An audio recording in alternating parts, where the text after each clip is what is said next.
Welcome back, ladies and gentlemen, to today's video. It's been a hot minute since I've been here. I've been posting a lot of my shorts from California from 2 weeks ago. Yeah, 2 weeks. It was fun, really fun. A lot of photos coming, so stay tuned for that.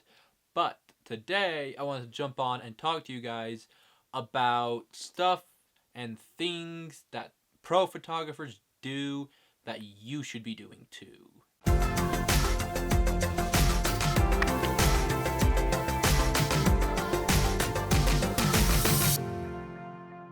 A really big thing with pros is they have something driving them, whether it's them wanting to further their career or grow as a photographer or learn more or develop new skills or things like that. Something is driving them. What drives you? You need to have something that'll drive you. Whether it's, I don't know, you just want to take another dope shot. If you took a dope shot yesterday, you should pick up your camera and take another dope shot today, and then tomorrow, and the next day, and the next day, and the next day, and so on and so forth until days and time just ceases to exist and you're dead. You get the point, right? Just, you need something that propels you into this. Like, why do you get up in the morning to go take photos? What gets you out of bed? You know, it's a snowball effect. You start at like the top, and it just starts rolling down, going and going and going and going, and the next thing you know, you got this big old snowball just hauling ass down the mountainside, just nothing stopping it, just trees and children and rocks and everything just going. We're getting sucked into it, and you just. There's no stopping this thing. That's what you need. You need something that'll get you going, because once you get going just a little bit, then you'll get a little more and more and more. You need a driving force to take you there. When I spend time on Instagram, a lot of times it's like, so most people, they're like either it's like, look at my amazing wonderful life, look at how happy I am, look at what I'm doing, or B, it's like, look at my portfolio, because it's like, for some reason new photographers think that Instagram is their like new portfolio website, which it's not. But you know, you still get the point. Anyway, what I like to do is, most people, if they're either doing that, they'll just like browse and just sit there and just like waste time, and they're like, this is exciting. But you guys need to stop that, okay? Just talking to you, stop that. What you need to do, find some photographers that you like that are showing their work on Instagram. You're like, yo, Peter McKinnon, good stuff. Captain Kirk, good stuff. Captain Kirk, he's Peter McKinnon's editor. He's also on Star Trek. Little nerdy fact of the day. Anyway, I'm getting off track. You need to find photographers you like, and then look when they post or go through like their feed, and just start looking at their photos. See what you like, what you don't like, what you would have done differently, how they did things, where they took it, all these things. Find out as much as you can about the photo and be like, wow, he took a cool picture of a lake, but something's blown out a little bit more than I would like, or it looks amazing, but there's like a person like right here that I don't like because their coat's a little bright. So I would take this out, or I would bring the contrast down or the color down out of that. They don't have to be like big photographer people like Peter McKinnon. It can be like your neighbor or your best friend or some schmuck from your state or country or wherever you're from. It could be anybody at all, as long as like you can even hate their work for all I care. I'd be like, dang, that guy, man, takes pictures of people just sitting there in a chair. Doesn't even look good. Like, why would you? Why?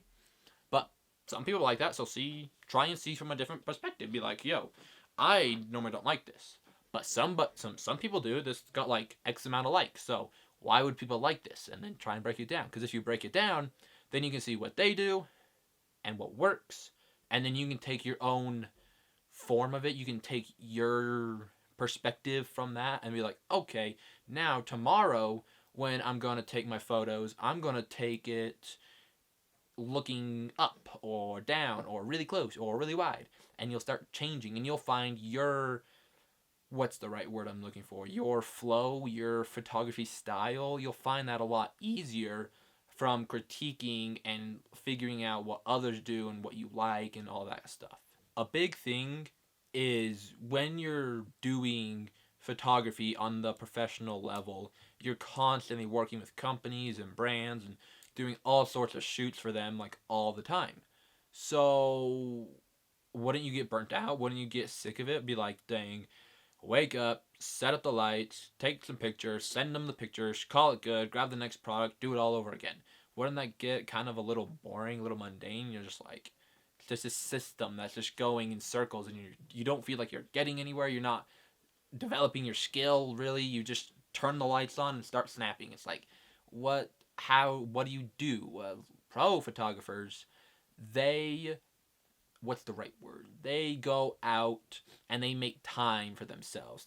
Kind of like a mental health day for photographers, if you will. Just follow my train of thought. It's like a mental health day for photographers.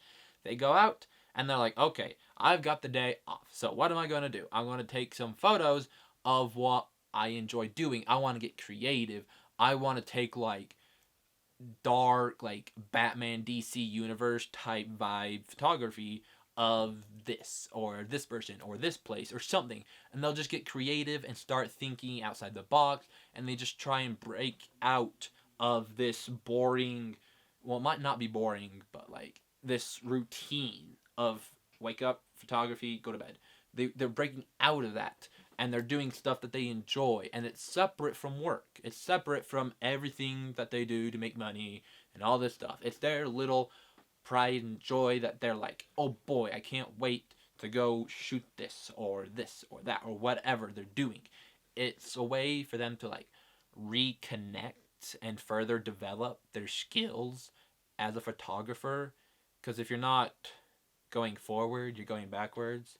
Kind of like a gym. If you don't go and work out consistently and take care of yourself, then you'll either get stuck or you'll start going backwards. Photography is the same way. If you don't keep shooting and you keep taking care of your equipment and moving on, trying new things and different angles and all these things, either A, you'll get stuck or you'll start going backwards. How do you go backwards in photography? I don't know. Another thing that pro photographers do or do is they have someone who they look up to, who inspires them. Let's take a little story time. Rewind about 2019. Rewind about 3 years here. It's Christmas. Things are going great, right? I get a camera. It's my first camera. It's in between like a point and shoot and like a beginning, like very basic DSLR. It's like in between that point. I got a camera and I'm like, yo, cool. I don't do photography, but now I have a camera. So yeah, that's interesting. And then I just kind of let it sit. And then a few months goes by, and I'm just on YouTube and just hanging out, watching videos, listening to music, and then I see a Peter McKinnon video. I'm like, that dude looks kind of cool. He kind of looks like this modern day pirate almost, with his hair and his rings and everything. I'm like, cool, let's see what it is. And so I click on it and I watch it, and it was some photography video he was doing. And I'm like, oh, that's kind of cool. I don't know, photography could be cool. I'm going to try that. And so at this point, it's like springtime, right? So I grab my guitar, and I grab my camera, and I run out to our field, and I set it all up, and I just start taking photos. And I don't know what I'm doing. I'm just figuring it out as I go. I'm playing with settings and doing all this and that. I couldn't really do much. It felt like I did a lot, but now that I think about it, I didn't. Because it has like set styles. They've got like landscape settings, portrait settings, sunset settings, and you select whichever one you're wanting, and then you take photos, and you can't really change anything. And so I'm over there with my like $50 camera, just like this little big, like snapping away at this guitar in the middle of the field, and I'm like, oh, these shots are gonna be so dope. I'm gonna be like an amazing photographer, having a good old time, right? And I'm like, these suck. After I'm like looking at them, I'm like, man, like what was I thinking here? And then I'm like, you know what? That is okay, because this is my first day actually trying to take photographs. So Peter McKinnon, I don't know, he's been doing it for years, and at that point I'm like, this guy's good. I want to be that good, and I'm a competitive person, somewhat, kind of. When it comes to certain things, I am. So I'm seeing this guy, I'm like, I can do that. I can be better than that. I can do better than that. And so I started doing all these things I talked about earlier. I'm like, it was like, that was my driving force, was like seeing all these photographers. I'm like, I can do that. I can take dope shots just like them. Watch me. Here I go. And it just started going from there. And I look up to these guys, and I'm learning, I'm breaking down their photos every time I see them online or anywhere. I'm just like, what do they do right? What do they do wrong? And I'm like breaking everything down to its simple form, because these pros know something and do things that beginners don't do, or intermediate or advanced. A lot of people don't do these things, or they don't understand them, or they don't know they're doing them. But the pros know exactly what's going on, exactly what they're doing. So it's all about figuring out how to go from here to there by studying what works and what doesn't work. So with that, I hope that this video was good. I hope you liked it. Give it a like down below. 2 likes. Down below. Also subscribe, because a lot of you guys aren't subscribed. I want you all to go down and subscribe right now. I'll wait. Okay, I waited long enough. Subscribe, please. Thank you. I like you guys. You guys are awesome. Anyway, with that, hopefully you guys enjoyed the video. If you did, like, comment, subscribe, all that cool stuff, because y'all are cool people. And we will see you guys in the next video. Peace out.